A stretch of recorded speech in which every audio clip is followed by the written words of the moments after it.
Лидерите на двете најголеми политички партии ВМРО, ДПМН и СДСМ Никола Груевски и Бранко Црвенковски по 10 часа разговори до досна синоќа не успеа да постигнат договор за организирање на предвремени избори.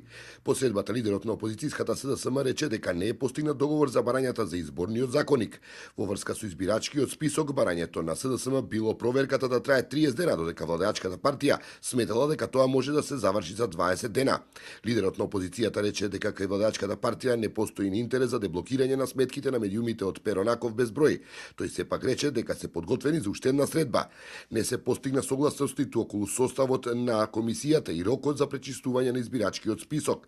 Не се договорени ниту детали околу начинот на гласањето на диаспората, а за предлогот малите етнички заедници да имаат загарантирани квоти во парламентот, постигната е начална согласност, но без мандат да се решава во името на другите партии, особено не во името на партиите на албанците.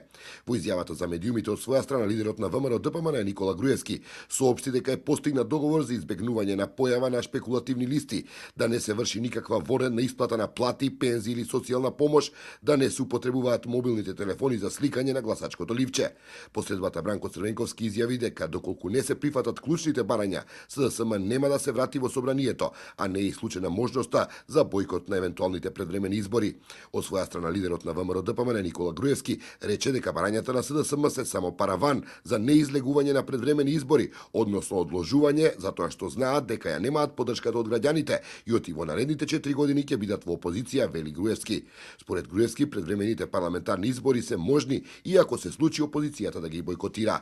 Груевски посочи дека доколку се оцени за потребно, ќе има повторна средба со Црвенковски, но и со лидерите на другите парламентарни политички партии.